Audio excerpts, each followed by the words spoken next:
इन्नल हम्दुलिल्लाह नहमदुहु व नस्तईनुहु व नस्तगफिरुहु व नऊज़ु बिल्लाहि मिन शुरूरि अनफुसिना व मिन सय्यिआति अमालिना मन यहदिहिल्लाहु फला मुज़िल्ल लहु व मन युज़लिल फला हादिय लहु व अशहदु अन ला इलाहा इल्लल्लाहु वहदहु ला शरीक लहु व अशहदु अन्न मुहम्मदन अब्दुहु व रसूलुहु अम्मा बाद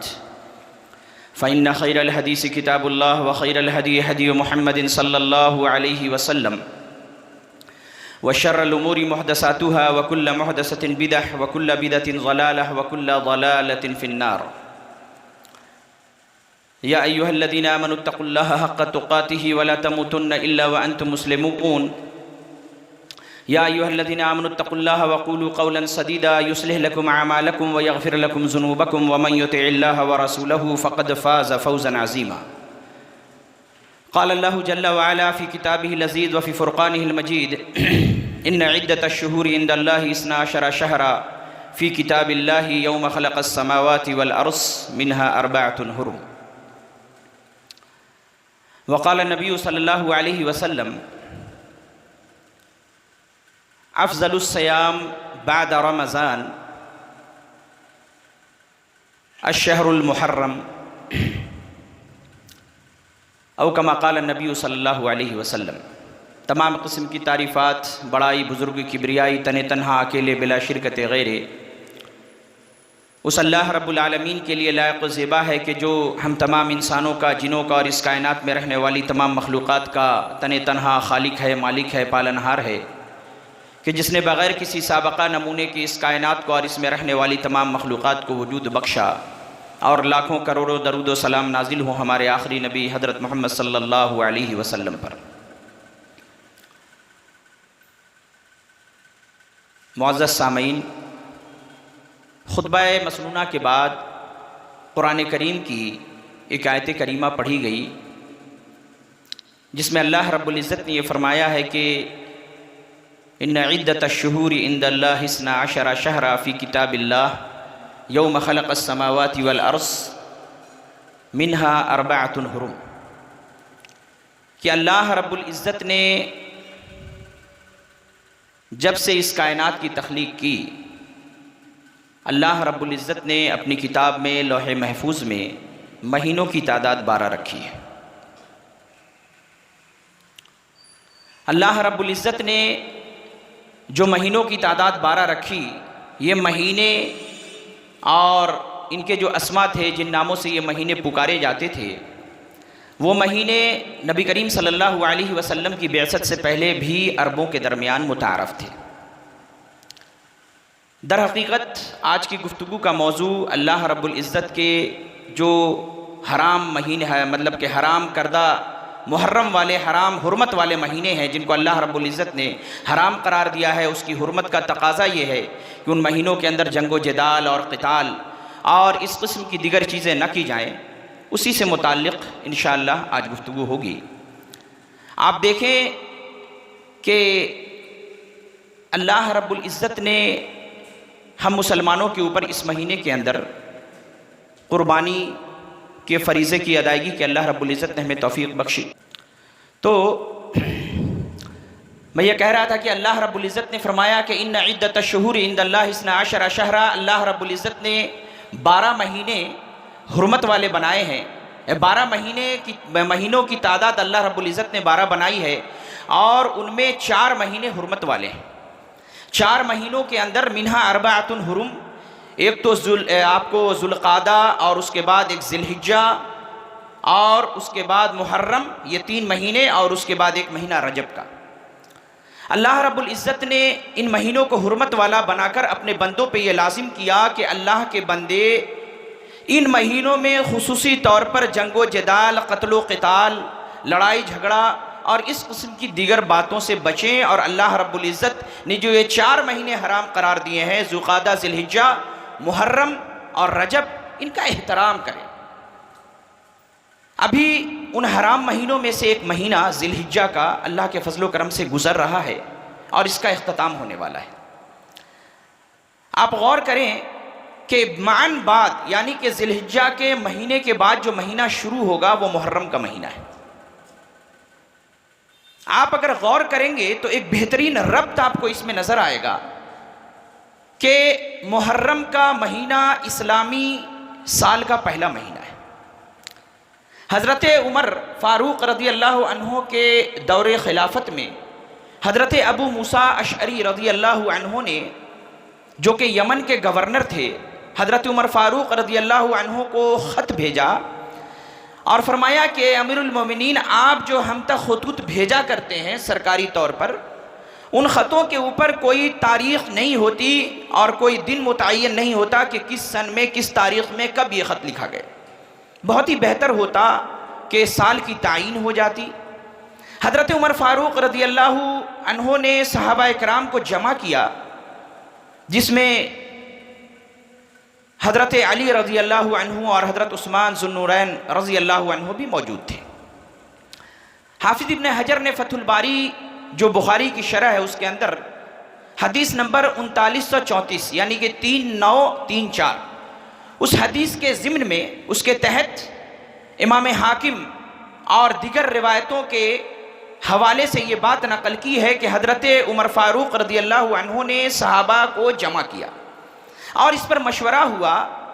कि इस्लामी महीनों की जो तायीन है और इस्लामी साल की जो इब्तदा है वो किस महीने से की जाए और किस वाक़ये को बुनियाद बनाया जाए। बहुत सारे लोगों ने ये अपना मशवरा दिया, कहा कि ए अमीरुल मोमिनीन, इस्लामी महीने की जो इब्तदा हो, कहा कि अर्रिख बिल मबअस। रिवायत के अंदर मौजूद है कि बाज़ लोगों ने कहा कि जो आप सल्लल्लाहु अलैहि वसल्लम की बैसत हुई थी, आप सल्लल्लाहु अलैहि वसल्लम जो नबी बनाए गए थे, तो आपकी बैसत और आपकी नबूवत को ही और इस वाक़ये को बुनियाद बना करके इस्लामी साल की इब्तदा की जाए। बाज़ लोगों ने कहा कि अर्रिख बिल हिजरा, क्या है अमीरुल मोमिनीन, आप इस्लामी साल की जो इब्तदा करें, जिस वाक़ये को बुनियाद बनाए उसको हिजरत को बनाए। हज़रत उमर फ़ारूक रज़ी अल्लाह अन्हु ने इन दोनों मशवरे में से हिजरत के वाक़ये को पसंद किया और आप हज़रत उमर फ़ारूक रज़ी अल्लाह अन्हु ने यह कहा कि अल हिजरतु फ़र्रक़त बैन अल हक़्क़ि वल बातिल, कहा कि हम हिजरत को बुनियाद बनाएंगे क्योंकि हिजरत ने हक़ व बातिल के दरमियान एक फ़र्क पैदा कर दिया। हक़ व बातिल के दरमियान हिजरत के ज़रिए तमीज़ हो गई। और वहीं पर हाफिज़ इब्न हजर ने इमाम हाकिम के हवाले से एक रिवायत नकल की है, वो सईद इब्न मुसय्यब रहमतुल्लाह अलैह के हवाले से वाक़या नकल करते हैं। रिवायत इमाम हाकिम रहमतुल्लाह अलैह के हज़रत अली रज़ी अल्लाह अन्हु ने कहा कि मिन यौमी हाजर रसूलुल्लाह सल्लल्लाहु अलैहि वसल्लम व तरक अर्द शिर्क, क्या अमीरुल मोमिनीन, उस दिन से आप इस्लामी साल की इब्तिदा करें कि जिस दिन से नबी करीम सल्लल्लाहु अलैहि वसल्लम ने अल्लाह की जानिब हिजरत की, व तरक अर्द शिर्क, और जिस दिन को अल्लाह के रसूल सल्लल्लाहु अलैहि वसल्लम ने शिर्क की सरजमीन यानी मक्का को छोड़कर मदीना मनव्वरा की जानिब हिजरत की। फिर एक मसला ये पैदा हुआ कि बेअय्य शहरिन नब्दा, कि ठीक है हिजरत के वाक़ये को बुनियाद बनाकर इस्लामी साल की इब्तदा की जाए, लेकिन किस महीने से इब्तदा की जाए। बाज़ लोगों ने कहा कि मिन रमज़ान, क्या अमीरुल मोमिनीन रमज़ान के महीने से शुरू करें। बाज़ लोगों ने कहा कि मिन रजब, कि रजब के महीने से शुरू किया जाए। लेकिन हज़रत उस्मान ज़ुन्नूरैन रज़ी अल्लाह अन्हु ने कहा कि नहीं,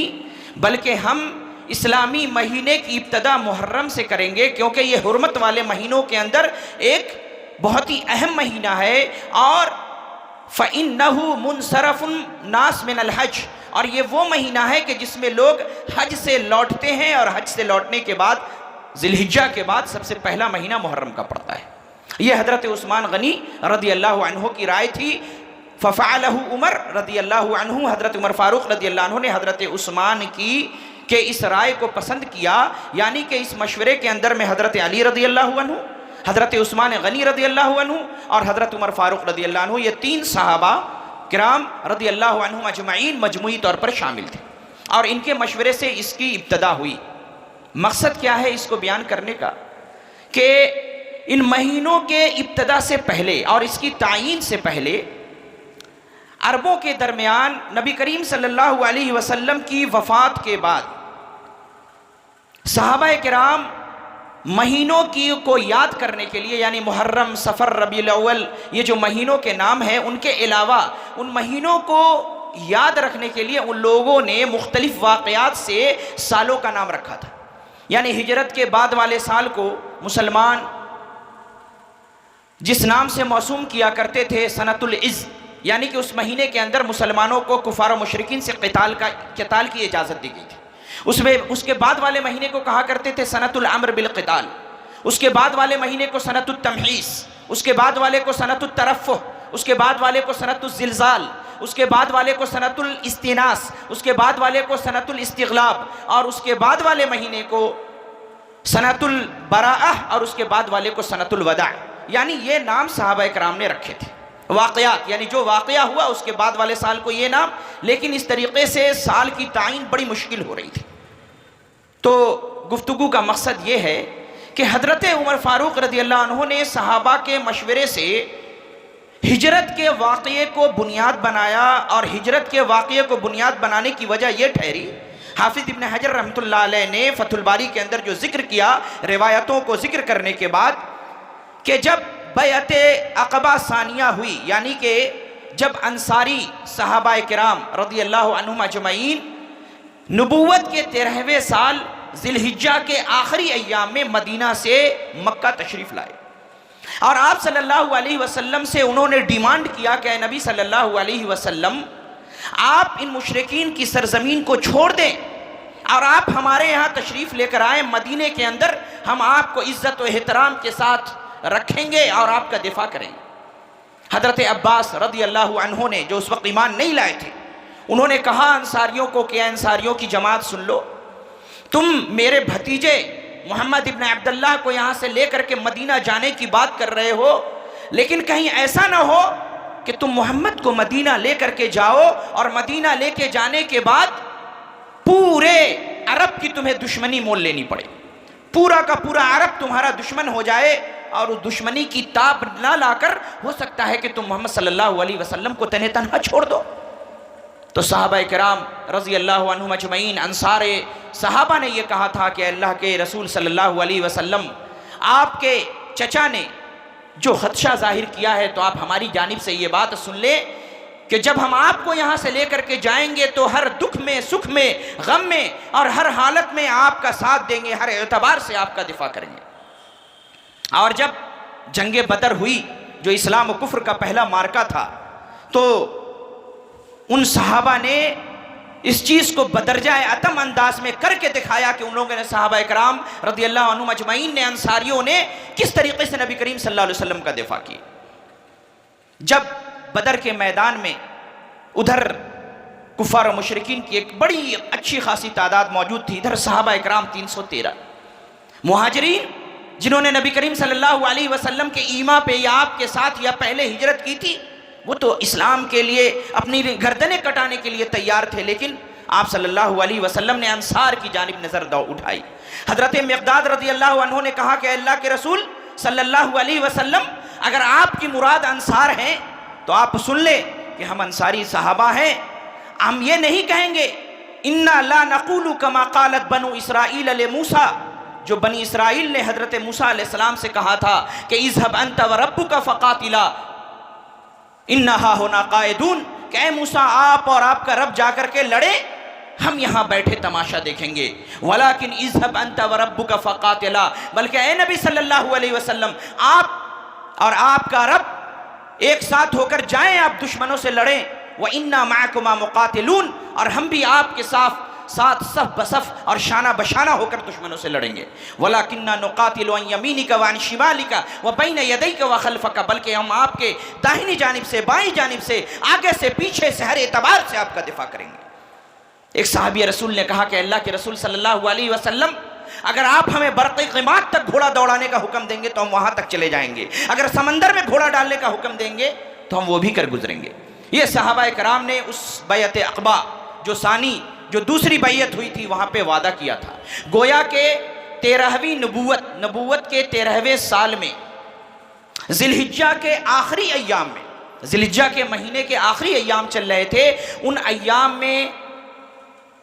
हिजरत के खद्दो खाल को तय कर लिया गया था। और ये बात तय हो गई थी कि अब मुसलमानों को हिजरत करनी है। उसके बाद आप सल्लल्लाहु अलैहि वसल्लम ने मुसलमानों को हिजरत की इजाज़त दी और हिजरत का जो एक मैप और एक उसका जो तरीक़ा मुतय्यन हुआ, उसके बाद फ़ौरन जो महीना आया और जो चांद तुलू हुआ वो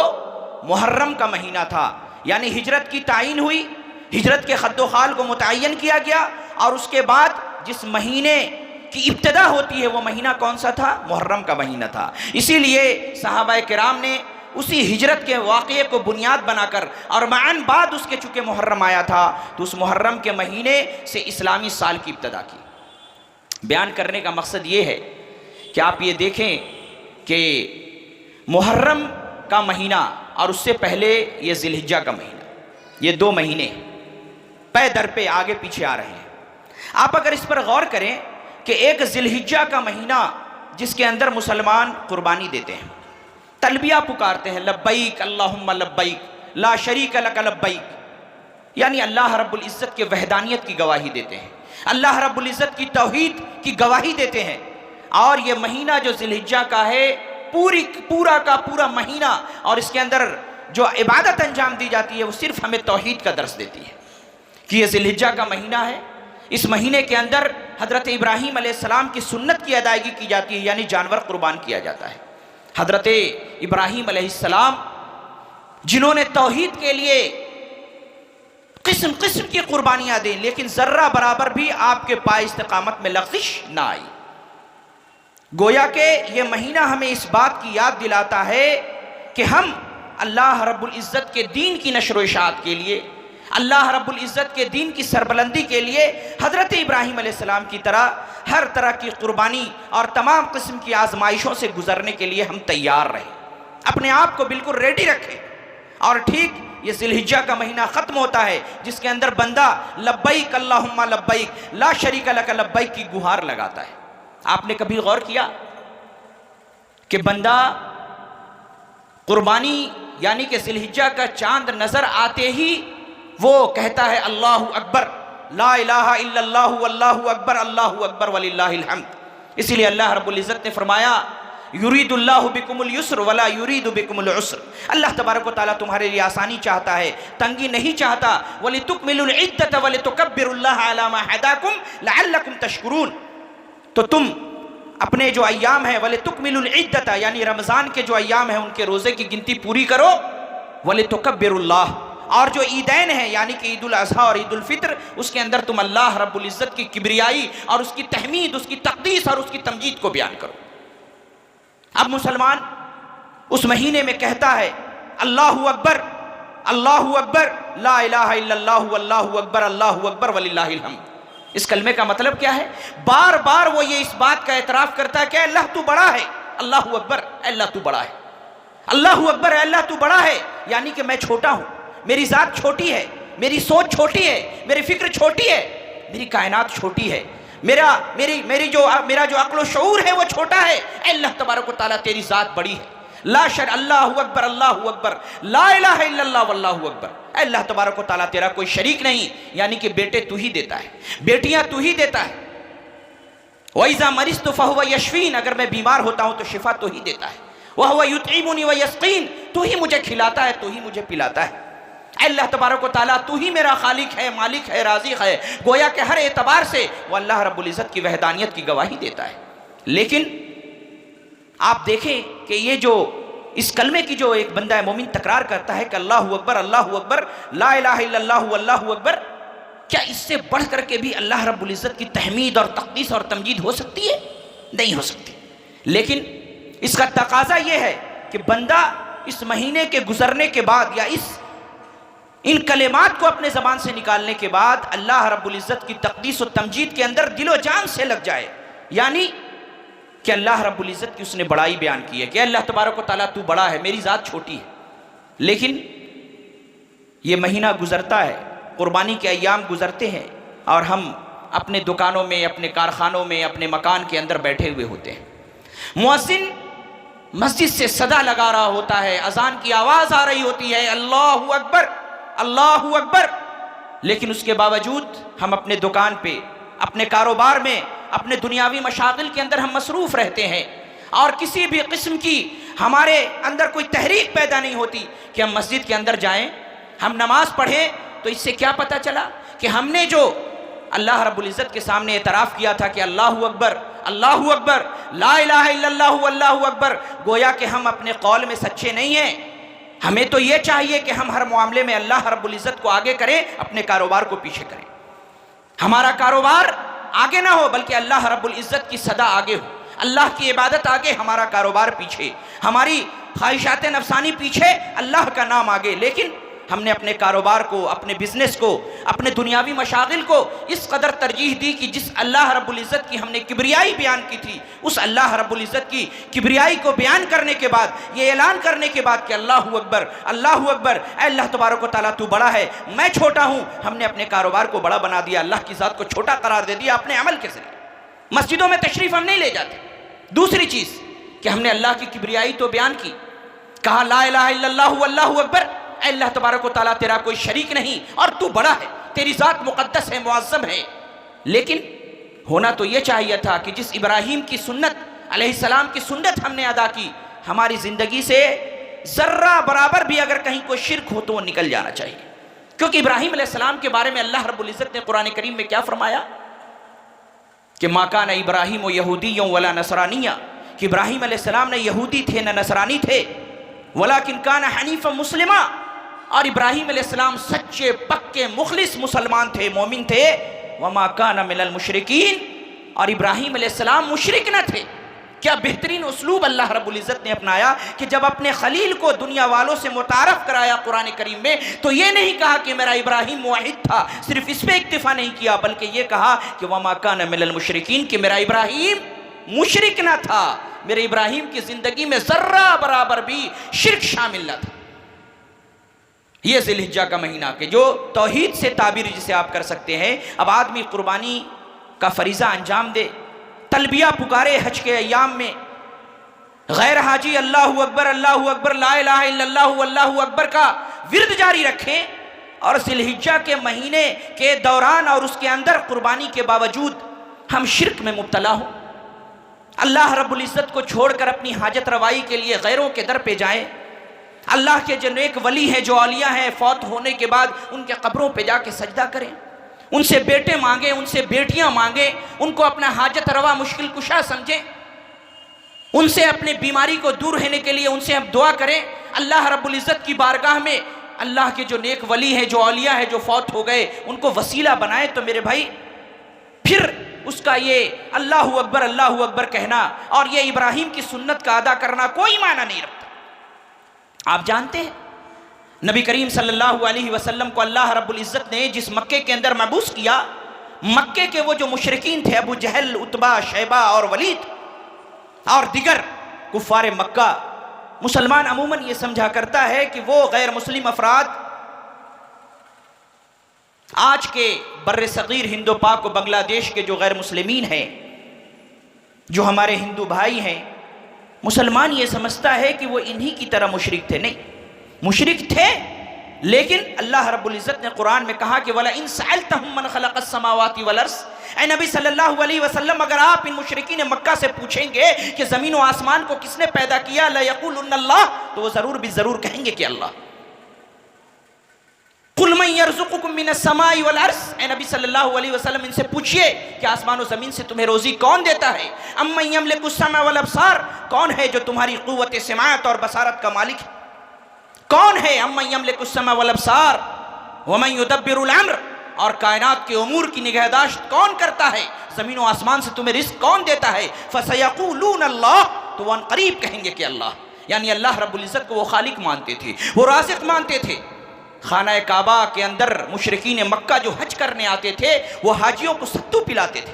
हाजियों को पानी पिलाते थे, खाना काबा की देखभाल करते थे। अल्लाह रब्बुल इज़्ज़त ने फरमाया उनके बारे में कुफ़ार मक्का को मुखातब करते हुए, अजअल्तुम सिक़ायतल हाज व इमारतल मस्जिदिल हराम कमन आमन बिल्लाहि वल यौमिल आखिर, क्या मक्का के मुशरिकीन,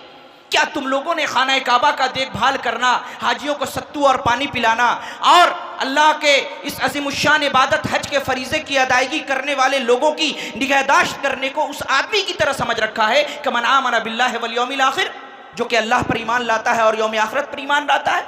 गोया कि वो अल्लाह को राज़िक मानते थे, खालिक मानते थे, मस्जिदों को आबाद करते थे। क्या हमारे जो गैर मुस्लिम भाई हैं क्या मस्जिदों को आबाद करते हैं? क्या वो नमाजियों को पानी पिलाते हैं? क्या वो मस्जिदों के अंदर इत्र लोबान और खुशबुएं वहां पर लेकर के जाके अल्लाह के घर को पाक को साफ करते हैं? नहीं। यहां तक कि हजरत अब्दुल्ला बिन अब्बास रजी अल्लाह अन्हु ने फरमाया कि ये जो मुशरिकीन मक्का थे उनके दौर में नबी करीम सल्लल्लाहु अलैहि वसल्लम की बेसत से पहले एक बार सैलाब आया और खाना काबा ढह गया, मिसमार हो गया। उन लोगों ने कहा कि सुनो, अब हम लोगों को खाना काबा की दोबारा तामीर करनी है। तो उन लोगों ने कहा था, खाना काबा के जो उस दौर के जो इंजीनियर थे, यानी जिनके जिम्मे उस खाना काबा की तामीर को दिया गया था, वहब बिन आबिद बिन इमरान, उन्होंने क्या कहा, ला तुदखिलू फीही मिन कसबिकुम इल्ला तय्यब, क्या है मक्का के लोगों, तुम लोग जो चोरी चमारी लूट मार किया करते हो, अपना हराम माल इस अल्लाह के घर की तामीर में न लगाना। ला तुदखिलू फीही महरा बगीन, और इसके अंदर किसी नाचने वाली, गाने वाली, किसी तवाइफ और किसी रंडी की कमाई न लगाना। महरा बगीन, ला तुदखिलू फीही बैअ रिबा, और इस अल्लाह के घर की तामीर में सूद का पैसा न लगाना। वो सूद को हराम समझते थे। हमारे गैर मुस्लिम भाई क्या सूद को हराम समझते हैं? नहीं समझते हैं। और फिर उन लोगों ने कहा था कि ला तुदखिलू फीही मज़लमत अहदिन मिनन नास, और लोगों के ऊपर जुल्म करके जो हराम माल कमाया गया है उसको भी अल्लाह के घर में नहीं लगाना। लेकिन आज मसाजिद की तामीर में वो पान वाले, गुल वाले, बीड़ी वाले, जर्दे वाले, सिगरेट वाले, यानी जितने भी हराम किस्म के माल कमाने वाले लोग हैं, ये मसाजिद के मुतवल्लिमीन, वे मुतवल्ली हजरात और ये मदारिस के क़याम करने वाले शौक़ से जाते हैं चंदा लेने के लिए। जितना भी हराम और मकरूह और नाजायज़ किस्म के कारोबारी और तिजारत करने वाले हैं, लोग शौक़ से उनका पैसा लेते हैं ताकि मस्जिदों के अंदर मार्बल लगा लें, मस्जिदों में टाइल्स लगा दें, मस्जिदों के अंदर एसी लग जाए ताकि नमाजी को सुकून हो। अरे नमाजी को जिस्मानी सुकून तो मैसर होगा, लेकिन अल्लाह की कसम कल्बी सुकून मैसर नहीं हो सकता। इससे बेहतर तो वो मक्का के कुफ़ार थे कि जब उन्होंने खाना काबा की तामीर करनी चाहिए दोबारा, तो कहा इसमें हराम माल ना लगाओ। मुस्लिम की रिवायत है, कानत फीही मस्सलातु, कि मुशरिकीन मक्का नमाज पढ़ा करते थे। वकाना अबू ज़र्रिन युसल्लिल इशा फिल जाहिलिया, हज़रत अबू ज़र्र रज़ी अल्लाहु अन्हु इस्लाम लाने से पहले इशा की नमाज पढ़ा करते थे, चाहे उसका जो भी तरीक़ा हो। और बुखारी की रिवायत है, फरमाते हैं जो रिवायत रावी बुखारी की रिवायत के अंदर कि इन्ना कुरैशन कानत तसूम यौम आशुरा फिल जाहिलियत, कि ज़माना जाहिलियत के अंदर कुफ़ार मक्का, अबू जहल, उतबा, शैबा और वलीद जैसे लोग आशूरे का रोज़ा रखा करते थे, आशूरे का रोज़ा रखा करते थे। तो क्या ये हमारे गैर मुस्लिम बिरादरान वतन क्या रोज़ा रखते हैं आशूरे का? वो कहा करते थे कि नहनु अला मिल्लत इब्राहीम, कि हम लोग इब्राहीम अलैहिस्सलाम की मिल्लत की इत्तिबा करने वाले हैं। यहाँ तक कि कानत फीहिम गुस्लुल जनाबती, उनके अंदर गुस्ल जनाबत का तरीक़ा मौजूद था। वसाइरु खिसालिल फित्रह, हदीस के अंदर अल्फाज मौजूद हैं कि हत्तल खितान, वो अपने लोगों का, अपने बच्चों का और अपना खतना किया करते थे। यानी जो इस्लाम के शायर में से हैं, ज़ेरे नाफ बाल की सफाई करते थे, नाखून तराशते थे, मूंछों को तराशते थे, यानी जो फितरत के खिसालुल फितरा जो हैं, जो शरीयत के अंदर फितरी चीज़ें हैं, उसको भी वो अंजाम दिया करते थे। लेकिन नमाज, रोज़ा, हज, ज़कात, अल्लाह के घर की निगहदाश्त, अल्लाह को खालिक और राज़िक सब कुछ मानते थे, लेकिन उसके बावजूद अल्लाह रब्बुल इज़्ज़त ने उन्हें काफिर और मुशरिक करार दिया। तभी तो अल्लाह रब्बुल इज़्ज़त ने मोहम्मद सल्लल्लाहु अलैहि वसल्लम को भेजा। उनकी ये इबादत, उनकी ये नमाज, उनका ये रोज़ा अल्लाह को कबूल न था। क्यों? सूरह यूनुस की आयत नंबर 18 में अल्लाह रब्बुल इज़्ज़त ने फरमाया, वयअबुदून मिन दुनिल्लाह, वो लोग अल्लाह के अलावा जिन चीज़ों की परस्तिश करते हैं, माला यज़ुर्रुहुम, वो ना उन्हें कोई नुकसान पहुँचा सकते हैं, वला यनफ़उहुम, ना उन्हें कोई नफ़ा पहुँचा सकते हैं, वयक़ुलून हाउलाइ शुफ़ाउना इंदल्लाह, और वो कहते हैं कि अल्लाह के नज़दीक हमारे सिफारिशी हैं। यही उनका जुर्म था, यही उनका शिर्क था कि वो अल्लाह के नेक अफराद, नेक औलिया जो फौत हो गए, जो मर गए, उनको अल्लाह के दरमियान वसीला बनाते थे। हाउलाए शुफाउना इंदल्लाह, मैं नहीं कहता, कुरान की आयत है। सूरह ज़ुमर की आयत नंबर 3 में अल्लाह रब्बुल इज़्ज़त ने फरमाया, वल्लज़ीना तख़ज़ू मिन दूनिही औलिया, कि जिन लोगों ने अल्लाह के अलावा दूसरे वलियों को, दूसरे औलिया को अल्लाह का मसल और उसका हमसानी बना रखा है, जो अल्लाह के साथ शरीक करते हैं, वो क्या कहते हैं? मा नअबुदुहुम इल्ला लियुक़र्रिबूना इलल्लाहि ज़ुल्फ़ा। सूरह ज़ुमर की आयत नंबर 3 में अल्लाह रब्बुल इज़्ज़त ने फरमाया, ये जो कुफ़ार मक्का हैं, ये कहा करते थे कि हम ये जो अल्लाह के फौतशुदा बंदे थे, लात हो, उस्सा हो, मनात हो, वद हो, सुवा हो, यगूस हो, यऊक हो, नस्र हो, ये जितने लोग हैं, मा नाबुदुहुम इल्ला लियुक़र्रिबूना इलल्लाहि ज़ुल्फ़ा, हम इनकी इबादत इसलिए करते हैं ताकि ये हमको अल्लाह का करीबी बना दें। हज़रत अब्बास रज़ी अल्लाहु अन्हु कहते हैं, बुखारी की रिवायत है कि हाज़िही अस्माउ रिजालिन सालिहीन मिन क़ौमि नूह अलैहिस्सलाम, कि ये जो लोग थे, लात थे, उज़्ज़ा और मनात और वद, सुवा, यगूस, यऊक, नस्र, हाज़िही अस्माउ रिजालिन सालिहीन मिन क़ौमि नूह अलैहिस्सलाम, ये हज़रत नूह अलैहिस्सलाम की कौम के नेक लोग थे। फलम्मा हलकू, जब ये लोग हलाक हो गए, औहा शैतानु इला कौमिहिम, तो उनकी कौम के अंदर शैतान ने ये वही की, शैतान ने उनके दिमाग में ये बात डाली, अन अनसिबू इला मजालिसिहिम अल्लती कानू यजलिसून फीहा अनसाबा, कि ऐ लोगो, ये अल्लाह के नेक बंदे और बुजुर्ग जहां बैठा करते थे, उनकी जो बैठक हुआ करती थी, वहां पर एक पत्थर रख दो, एक पत्थर नस्ब कर दो, ताकि उनको देख करके तुम्हें याद आए कि अल्लाह के नेक बंदे थे, उनको देख करके तुमको भी इबादत की तौफीक। फलम तौबत, और उनकी इबादत ना की गई। फताला अलैहिमुल अमद, एक लंबा और तवील जमाना गुजर गया। फअबदूहुम, फिर लोग उनकी इबादत करने लगे। क़ससुन नबीयीन के अंदर मौलाना अबुल हसन अली नदवी रहमतुल्लाह अलैह ने इसको बहुत ही अच्छे अंदाज में जिक्र करते हुए लिखा है, मुख्तलिफ हवाले के साथ, कि जब ये कौम के नेक अफराद फौत हो गए तो शैतान ने उनके दिल में सबसे पहले ये बात डाली कि सुनो, इन औलिया और इन नेक लोगों की मोहब्बत का तकाजा यह है कि जहां पे वो बैठते थे वहां पर पत्थरों को नस्ब करो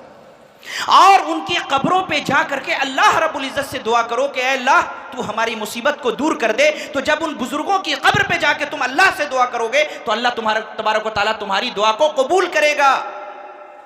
जब एक कौम गुजर गई, उसके बाद जब दूसरी नस्ल आई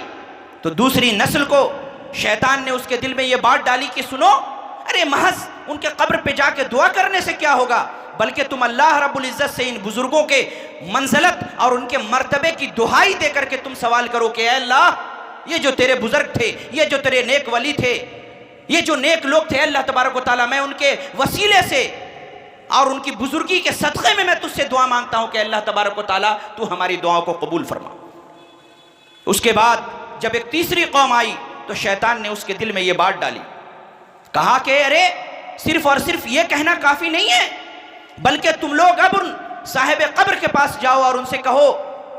कि अल्लाह के नेक औलिया आप कब्रों के अंदर मदफून हैं, आप हमारे लिए अल्लाह से दुआ कर दीजिए कि अल्लाह तबारक व तआला हमारी मुसीबतों को दूर कर दे। और यही वो शिर्क था कि हाउलाए शुफाउना इंदल्लाह, जो मक्का के मुशरिकीन अंजाम दिया करते थे और कहते थे कि मा नाबुदुहुम इल्ला लियुक़र्रिबूना इलल्लाहि ज़ुल्फ़ा, ये तो हमको अल्लाह का करीबी बना देंगे। यही वो शिर्क था। लेकिन अफसोस का मकाम यह है कि आज का मुसलमान, कुफ़ार मक्का तो उनको सिफारिशी समझते थे, हकीकी मानों में बेटे और बेटियां देने वाला नहीं समझते थे। लेकिन आज का मुसलमान कलमा पढ़ने के बावजूद कलमा के मानी और मतलब से नाआशना है और वो डायरेक्ट इन नेक और फौतशुदा अफराद जो कब्रों के अंदर मदफून हैं, जो अल्लाह के वली हैं, और बाद ऐसी भी कब्रें हैं अल्लाह की कसम जिनके बारे में नहीं पता कि वो इंसानों की कब्र है या फिर किसी जानवर की कब्र है, यानी कि किसी ने घोड़े की कब्र बना दी, घोड़े शाह कह दिया, किसी ने गधे की कब्र बना दी, गधे शाह कह दिया। ये कोई लफाजी नहीं है, ऐसी कब्रें मौजूद हैं। तो क्या कोई जानवर भी अल्लाह का वली हो सकता है? लोग उनकी कब्रों पर जाकर के उनसे बेटे और बेटियां मांग रहे हैं। अल्लाह की कसम, ये वो शिर्क है जो अबू जहल, उतबा, शैबा और वलीद के अंदर भी नहीं था, जो इस उम्मत के अंदर पैदा हो चुकी है। उसके बाद जब एक और नस्ल आई तो शैतान ने उसके दिल में यह बात डाली कि सुनो, अब दूसरे लोगों को भी इस चीज़ की तरफ बुलाओ कि वो इन बुजुर्गों से दुआ किया करें, कब्र में मदफून अफराद से। उसका सबसे बेहतर तरीका यह है उनके नाम का उर्स बनाया जाए, उनके नाम का मीलाद बनाया जाए, झंडियाँ लगाई जाएँ, देगे पकवाई जाएँ और लोगों को जमा किया जाए। अल्लामा इब्न क़य्यिम रहमतुल्लाह अलैह ने इलामुल मौक़ीन के अंदर इसको जिक्र किया कि जब मुशरिकीन ने ये अमल किया तो इसको नफ़े का सौदा पाया, इसमें बहुत कमाई होने लगी। फिर ये चीज़ धीरे धीरे बढ़ती चली गई, बढ़ती चली गई, यहाँ तक कि ये लोगों के दिलों के अंदर पुख्ता होकर बैठ गई। फिर उसके बाद शैतान ने लोगों के दिलों में एक और बात डाली कि सुनो,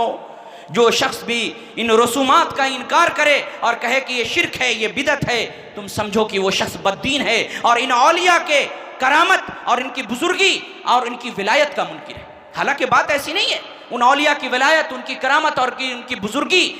का हम अकीदा रखते हैं, लेकिन इसका मतलब ये नहीं कि हम उनसे इस बात की गुजारिश करें कि आप अल्लाह से हमारे लिए दुआ कर दें, या आप हमें बेटियां दे दें, बेटे दे दें, क्योंकि यही अकीदा कुफार मक्का का था, जिसकी बुनियाद पे अल्लाह रब्बुल इज़्ज़त ने उनके नमाज, रोज़े, हज और ज़कात के बावजूद उनको काफिर और मुशरिक करार देकर मोहम्मद अरबी सल्लल्लाहु अलैहि वसल्लम को मबूस किया, ताकि वो लोग इन अकीदों की इस्लाह कर लें।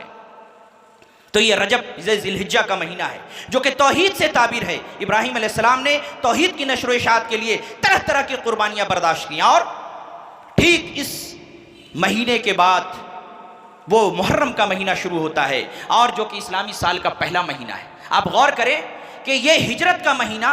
हिजरत का वाक़या, और हिजरत के वाक़ये को बुनियाद बनाकर मुहर्रम के महीने से इस्लामी साल की इब्तिदा होती है। आप गौर करें इसके ऊपर, अगर ज़र्रा बराबर भी हमारे अंदर ईमान होगा तो आप गौर करेंगे कि ये इस्लामी महीना जो मुहर्रम का है, ये हमें किसकी याद दिलाता है? हिजरत की याद दिलाता है। और वो हिजरत क्या थी? जब मक्का की सरजमीन मुसलमानों के लिए तंग हो गई, ज़मीन अपनी वुसअतों के बावजूद तंग हो गई मुसलमानों के लिए, तो नबी सल्लल्लाहु अलैहि वसल्लम ने मुसलमानों को हिजरत की इजाज़त दी। उन्होंने अपना माल, अपना धन दौलत, अपनी प्रॉपर्टी, अपने मकानात, अपने ज़मीन, अपनी जायदाद, सब कुछ अल्लाह रब्बुल इज़्ज़त के लिए तर्क कर दिया। दीन की बुलंदी के लिए, उसकी नशर व इशाअत के लिए, दीन की सरबुलंदी के लिए मक्का से हिजरत करके मदीना चले गए। नबी करीम सल्लल्लाहु अलैहि वसल्लम ने बज़ाते खुद हिजरत की। एक सहाबी रसूल हज़रत अबू सलमा रज़ियल्लाहु अन्हु है, वो हिजरत करते हुए जा रहे हैं, साथ में बीवी है और साथ में छोटा बच्चा है। उनके ससुराल वाले आए और कहा कि सुनो, ये जो तुम अपनी बीवी को हिजरत करते हुए लेकर जा रहे हो, ये लड़की तो हमारे कबीले की है, हिजरत करना है तो तुम तन्हा जाओ, तुम इस लड़की को नहीं ले जा सकते। उन्होंने ज़बरदस्ती उनकी बीवी को रोक लिया। दादियाल वाले आए और हज़रत अबू सलमा रज़ियल्लाहु अन्हु को कहा कि सुनो, ये जिस बच्चे को तुम लेकर के जा रहे हो, ये बच्चा तो हमारे ख़ानदान का चिराग है, हमारा वारिस है, ख़ानदान की प्रॉपर्टी है, तुमको अगर हिजरत करनी है तो कर जाओ, मदीना चले जाओ, ये बच्चा तुमको नहीं मिल सकता। बच्चा भी छीन लिया। मक्का के लोगों ने कहा कि अरे, ये जो दिरहम और दीनार की थैलियां तुम लेकर के जा रहे हो, सुन लो, ये जो माल तुम लेकर के जा रहे हो, ये मक्का में रह के तुमने कमाया है, ये माल इस शहर में रह करके कमाया है, ये माल इस मुल्क और इस शहर और इस सूबे की प्रॉपर्टी है, ये माल तुम्हारा नहीं है, लिहाजा तुम इस माल को तुम्हें यहाँ छोड़ करके जाना होगा। बात रिवायतों में है कि उनके जिस्म के कपड़े तक उतरवा लिए गए। वो इसी हालत में हिजरत करके नबी करीम सल्लल्लाहु अलैहि वसल्लम के पास पहुंचे। पूछा अल्लाह के रसूल सल्लल्लाहु अलैहि वसल्लम ने कि क्या लेकर के आए? कहा या रसूल अल्लाह, सब कुछ लुटा के आ गया लेकिन ईमान बचा कर चला आया। नबी सल्लल्लाहु अलैहि वसल्लम ने फरमाया कि तो फिर तुम सब कुछ बचा के चले आए। ये हिजरत है कि जिसको बुनियाद बना करके इस्लाम के इस्लामी साल के पहले महीने की इब्तिदा मुहर्रम से की गई, और वाक़या की बुनियाद हिजरत को बनाया गया, जिसके बारे में उमर फारूक रज़ियल्लाहु अन्हु ने क्या फरमाया? अल हिजरतो फर्रक़त बैन अल हक़्क़ि वल बातिल, की हिजरत हक़ व बातिल के अंदर दरमियान तफरीक करती है। लेकिन बड़े ही अफसोस का मकाम है कि मुहर्रम का महीना आता है, उस मुहर्रम के महीने के अंदर, और ये जो वाक़या है कि इस्लामी साल की जो तायीन हुई है, ये सन 17 हिजरी का वाक़या है, और इत्तफाक से इसी मुहर्रम के महीने के अंदर सन 61 हिजरी के अंदर हज़रत हुसैन रज़ी अल्लाह अन्हु की शहादत होती है। हज़रत हुसैन रज़ी अल्लाह अन्हु की शहादत होती है। नबी करीम सल्लल्लाहु अलैहि वसल्लम के ऊपर हज्जतुल वदा के मौके से जो एक आयत नाजिल हुई कि अल यौम अकमलतु लकुम दीनकुम व अतममतु अलैकुम नेमती व रदीतु लकुमुल इस्लाम दीना, कह नबी सल्लल्लाहु अलैहि वसल्लम अल यौम अकमलतु लकुम दीनकुम, आज के दिन हमने आपके दीन को मुकम्मल कर दिया। अगर कहा जाए कि कोई कटोरे के अंदर में पानी हो, किसी प्याले के अंदर में कहा जाए ये मुकम्मल भरा हुआ है, इसका मतलब यह कि उसके अंदर एक बूंद पानी की भी गुंजाइश नहीं है। अगर उसके अंदर एक बूंद पानी की भी गुंजाइश है तो ये कहा जाएगा कि वो कटोरा, वो प्याला मुकम्मल भरा हुआ नहीं है। अल्लाह रब्बुल इज़्ज़त ये फरमा रहा है कि अल यौम अकमलतु लकुम दीनकुम, ऐ नबी आज के दिन हमने आपके दीन को मुकम्मल कर दिया। अल यौम अकमलतु लकुम दीनकुम व अतममतु अलैकुम नेमती, और आपके ऊपर अपनी नेमत का इत्माम कर दिया, व रदीतु लकुमुल इस्लाम दीना, और बतौरे दीन के हमने इस्लाम को कबूल कर लिया और हम उससे राज़ी हो गए। जब दीन की तकमील हो चुकी तो अब सन 61 हिजरी में नबी सल्लल्लाहु अलैहि वसल्लम की वफ़ात के कितने दिनों के बाद हज़रत हुसैन रज़ियल्लाहु अन्हु की शहादत होती है। अहले सुन्नत वल जमात के अफराद जो मुसलमान हैं, मोमिन हैं, अहले सुन्नत वल जमात के अफराद हैं, अहले तशय्यो नहीं, वो हज़रत हुसैन रज़ियल्लाहु अन्हु की शहादत पे मग़मूम है। क़यामत की सुबह तक वो मग़मूम रहेंगे। अगर किसी के दिल में हज़रत हुसैन रज़ियल्लाहु अन्हु की शहादत का गम मौजूद नहीं तो फिर वो अपने ईमान की खबर ले, उसका ईमान ही सही नहीं है। क्योंकि अहले बैत से मोहब्बत करना ईमान का जुज़ है, ईमान की अलामत है। लेकिन इसका मकसद ये नहीं कि हज़रत हुसैन रज़ी अल्लाह अन्हु की शहादत को इस अंदाज से पेश किया गया कि मुसलमान के दिल में जो मुहर्रम के महीने का तक़द्दुस होना चाहिए था, कि जब मुहर्रम का चांद तुलू हो तो उसके जहन में आए कि देखो ये मुहर्रम जो महीना है वो इस्लामी साल का पहला महीना है, ये वो महीना है जो हिजरत के मान बाद आया था, ये वो महीना है कि जिस महीने के अंदर अल्लाह रब्बुल इज़्ज़त ने क़त्ल व क़िताल से मना किया है, ये वो महीना है कि जिसमें नबी करीम सल्लल्लाहु अलैहि वसल्लम 10 तारीख को रोज़ा रखा करते थे। अब आयशा रज़ी अल्लाह अन्हा कहती हैं, बुखारी की रिवायत है कि इन्ना कुरैशन कानत तसूम यौम आशूरा फिल जाहिलियती, कि कुरैश ज़माने जाहिलियत में आशूरे का रोज़ा रखते थे। अम्मा आयशा रज़ियल्लाहु अन्हा मज़ीद कहती हैं कि अल्लाह के रसूल सल्लल्लाहु अलैहि वसल्लम नबी बनाए जाने से पहले भी 10 मुहर्रम का रोज़ा रखते थे। पूरे के पूरे कुरैश और मक्का के लोग 10 तारीख का रोज़ा रखते थे। फिर जब आप सल्लल्लाहु अलैहि वसल्लम मदीना मनव्वरा हिजरत करके तशरीफ़ लाए तो देखा कि मदीना के यहूदी भी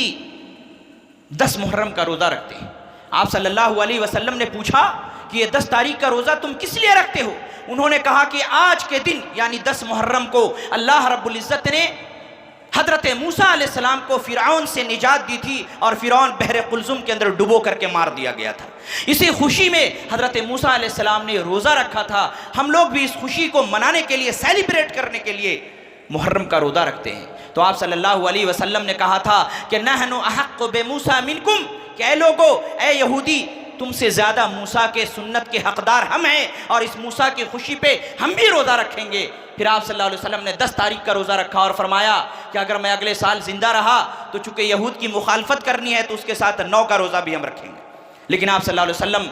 की उम्र ने वफ़ा न की, आप सल्लल्लाहु अलैहि वसल्लम इंतकाल कर गए और फिर आप 9 का रोज़ा न रख सके। लेकिन मसनून ये करार पाया कि 9-10 का रोज़ा यानी कि 10 के साथ एक दिन आगे या पीछे मिला करके उसका रोज़ा रखा जाए, यही सुन्नत है। और कुरान और हदीस के ततब्बुर से ये बात पता चलती है, जितनी भी रिवायतें मौजूद हैं, हज़रत रबी बिनते मुअव्विज़ रज़ी अल्लाह अन्हु कहते हैं कि एक दिन नबी करीम सल्लल्लाहु अलैहि वसल्लम ने आशूरा वाले दिन ऐलान करवाया मदीने में कि ऐ लोगो, जिसने भी खाना नहीं खाया है वो रोज़ा रख ले, जिसने भी कुछ अपने मुंह में नहीं डाला है वो रोज़ा रख ले, और जो खा चुका है तो कोई बात नहीं। सहाबी रसूल कहते हैं कि हम लोग उस दिन अपने बच्चे को रोज़ा रखवाते थे, यहाँ तक कि जो छोटे छोटे बच्चे होते थे उनके लिए रुई का खिलौना बना देते थे, और वो लोग जब रोने लगते थे वो बच्चे तो उनको वो खिलौने दे दिए जाते थे ताकि वो उसमें मशगूल हो जाएं, और जब फिर इफ्तार का वक्त होता था तो उन बच्चों को इफ्तारी कराई जाती थी। इस कदर एहतमाम किया जाता था। लेकिन आज मुहर्रम का महीना आते ही अक्सरियत जो मुसलमानों की है उसके जहन में ये बात आती है कि मुहर्रम का रोज़ा और मुहर्रम के महीने का ताल्लुक़ हज़रत हुसैन रज़ी अल्लाह अन्हु की शहादत से, यही बात तो समझ में आती है। लेकिन ये इस मुहर्रम की हुर्मत का जो तकाजा है और मुहर्रम का जो रोज़ा रखा जाता है, इसका ताल्लुक़ हज़रत हुसैन रज़ी अल्लाह अन्हु की शहादत से ज़र्रा बराबर नहीं।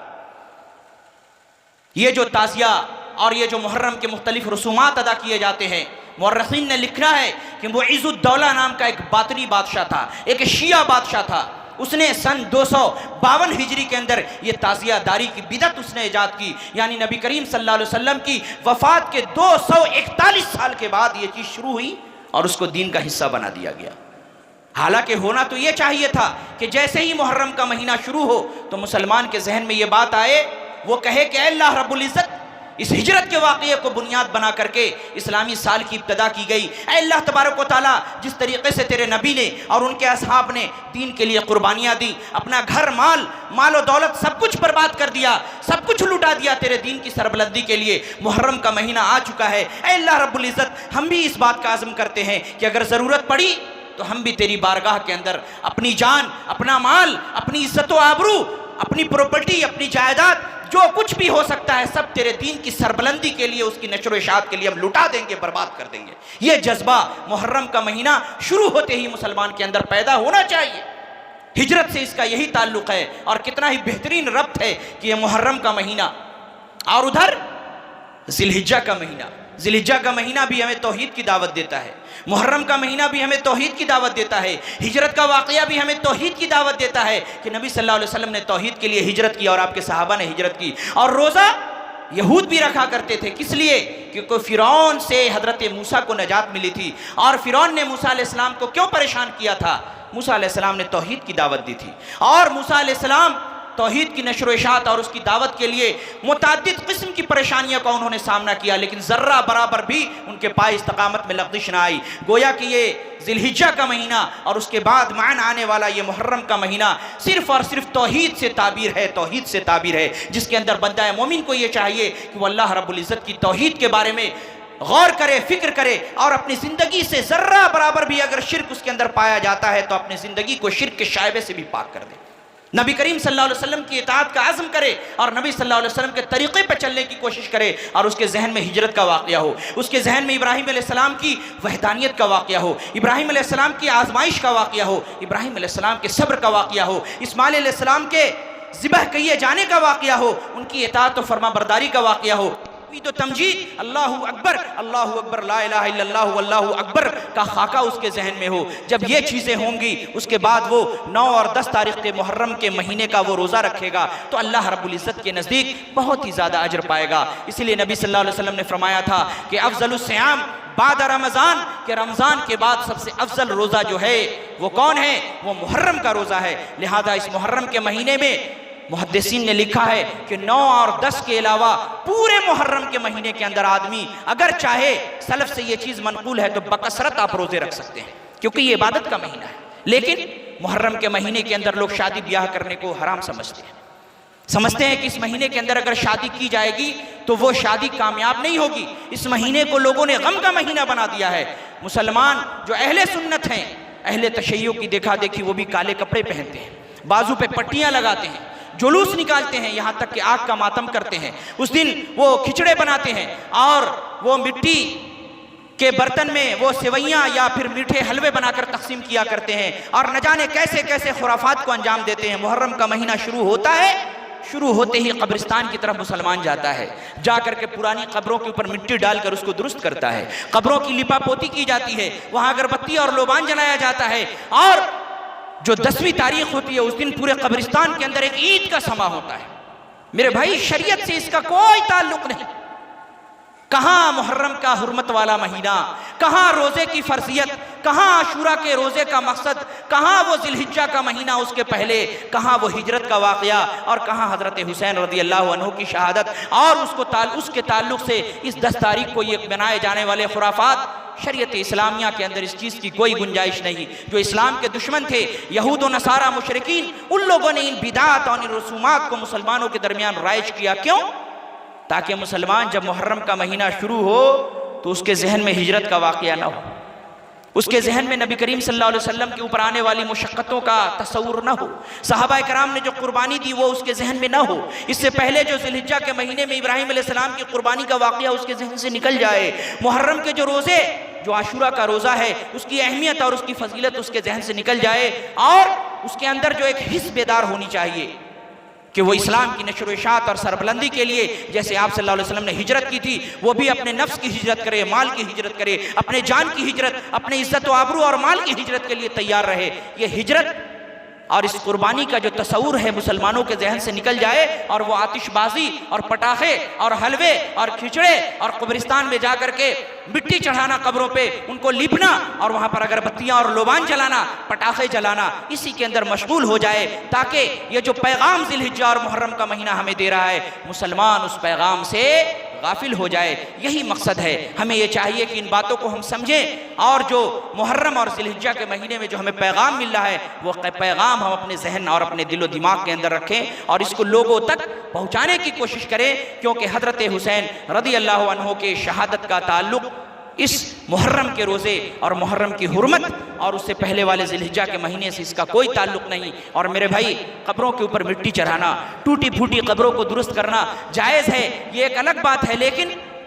कुर्बानी ये मुहर्रम के ही महीने में, मुहर्रम का चांद तुलू होते ही मखसूस अय्याम में, ख़ास महीने में कब्रों को जाके दुरुस्त करना, उसके अलावा साल भर पलट करके कभी कब्रिस्तान न जाना। हालांकि नबी सल्लल्लाहु अलैहि वसल्लम ने अपनी उम्मतियों को इस बात की तरगीब दी कि मुसलमानों,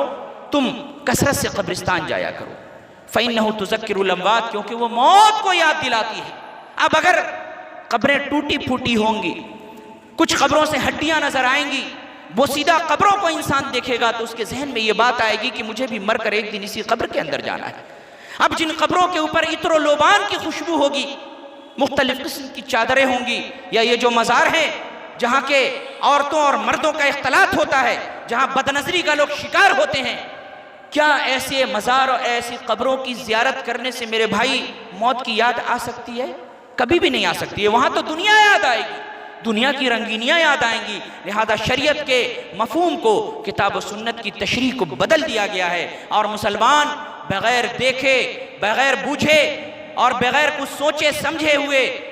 दूसरों के तरीक़े पे चलता चला जा रहा है, चलता चला जा रहा है। हालांकि नबी सल्लल्लाहु अलैहि वसल्लम की ये तालीम है कि सुनो, मन अहदस फी अमरिना हाज़ा मा लैसा मिन्हु फहुव रद्द, कि जो भी हमारे इस दीन के अंदर कोई ऐसी चीज़ ईजाद करे जिसके ऊपर मैंने मुहर न लगाई हो, जिसका मैंने हुक्म न दिया हो, फहुव रद्द, तो वो मरदूद है। लिहाजा हमें बिदआत से बचना चाहिए। और ये जो गुफ्तगू का मौजू था मुहर्रम का महीना, इस्लामी साल की इब्तदा, बस पैगाम ये देना था कि हम मुहर्रम के महीने के हुर्मत को समझें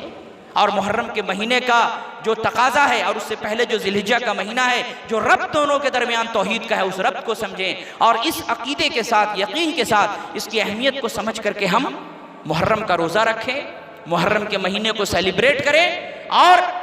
ज़्यादा से ज़्यादा सेलिब्रेशन का क्या तरीका है? ज़्यादा से ज़्यादा रोज़े रखें, इबादतें करें और जहन के अंदर वो तसव्वुर पैदा करें कि किस तरीके से सहाबा इकराम ने हिजरत की, कैसे इब्राहीम अलैहिस्सलाम ने मुशक्क़त और परेशानी बर्दाश्त की, सहाबा ने दीन के लिए कैसी कैसी कुर्बानियाँ दी, अल्लाह के रसूल सल्लल्लाहु अलैहि वसल्लम ने आशूरा का रोज़ा क्यों रखा और हम क्यों रख रहे हैं। इन बातों को अपने जहन में रख करके हम इंशाअल्लाह जब अपनी इबादत को अंजाम देंगे तो फिर उस इबादत का मज़ा आएगा और ये कि इबादत का सही मानों में हमें समरा हासिल होगा। लेकिन अगर हम जहन में यूं ही बातें रखते रहे कि मुहर्रम का ताल्लुक हज़रत हुसैन की शहादत से हम लगा दें, उससे जोड़ दें और जो असल मकसूद है उसको भूल जाएं, तो ये बहुत बड़ी जहालत और नादानी होगी। तो हमें ये चाहिए कि हम जो यहाँ से उठ करके जाएं,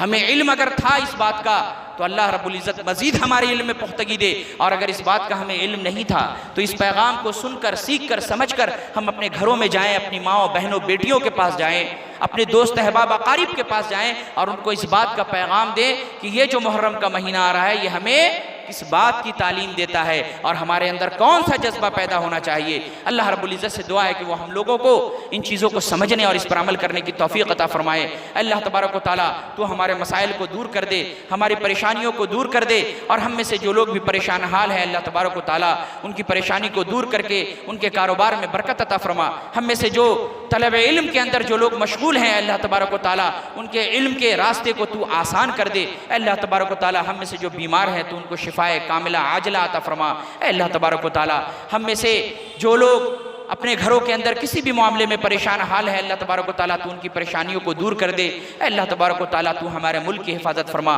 हमारे वतन की हिफाजत फरमा, हमारे बस्ती व क़रिये की हिफाजत फरमा और इस मुल्क के अंदर मजहबी हम आहंगी का वो माहौल पैदा कर दे कि हर आदमी बग़ैर किसी तफरीक़ के, बग़ैर किसी मसलक व मज़हब व मिल्लत की तफरीक़ के अपने अपने एतबार से अपने अपने मज़हब पे अमल करे, कोई किसी को छेड़ने वाला ना हो और भाईचारगी के साथ सब लोग ज़िंदगी गुजारें, अमन व अमान का माहौल हो। अल्लाह तबारक व तआला तू हमें अमन मैसर कर दे। और इस मुल्क के अंदर जो चंद अफराद हैं, कुछ लोग हैं जो मजहबी मुनाफरत फैलाना चाहते हैं, अल्लाह तबारक व तआला तू उनकी इस्लाह फरमा दे, उन्हें तू हिदायत के रास्ते पर डाल दे, क्योंकि हम वो कौम हैं जो अपने दुश्मनों के लिए भी बद्दुआ नहीं करते। आप सल्लल्लाहु अलैहि वसल्लम जब ताइफ तशरीफ़ ले गए थे तो वहाँ आप सल्लल्लाहु अलैहि वसल्लम के साथ बहुत बुरा सलूक हुआ था, लेकिन जब अल्लाह रब्बुल इज़्ज़त ने फरिश्ते को भेजा और उसने कहा था कि ए नबी सल्लल्लाहु अलैहि वसल्लम आप इजाज़त दें तो मैं इस कौम को दो पहाड़ियों के दरमियान पीस देता हूँ। आप सल्लल्लाहु अलैहि वसल्लम ने कहा था कि नहीं, मेरी कौम नादान है, मुझे नहीं पहचानती। कहा अल्लाहुम्मा हद कौमी फ़इन्नहुम ला यअलमून, अल्लाह तबारक व तआला मेरी कौम को हिदायत दे क्योंकि वो लोग लाइल्म हैं। और आज आप जाएँ वो ताइफ का इलाका, एक भी आपको गैर मुस्लिम नज़र नहीं आएगा, सारे लोग इस्लाम कबूल किए हुए हैं,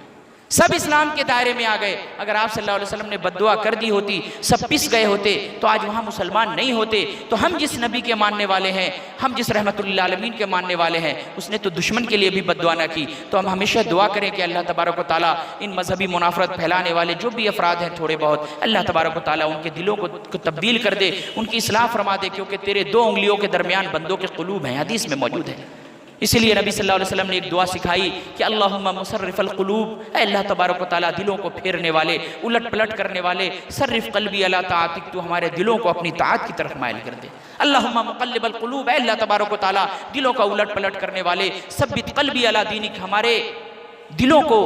अपने दीन के ऊपर तू साबित कदम रख। इसी के साथ अल्लाह तबारक व तआला से दुआ गो हूँ कि अल्लाह तबारक व तआला हमें किताब सुन्नत की बात को सुनने, समझने, उस पर अमल करने और फिर उसको दूसरों तक पहुँचाने की हमें तौफीक दे। अक़ूलु क़ौली हाज़ा वस्तग़फ़िरुल्लाह ली व लकुम व लिसाइरिल मुस्लिमीन, आमीन। व आख़िरु दावाना अनिल हम्दुलिल्लाहि रब्बिल आलमीन।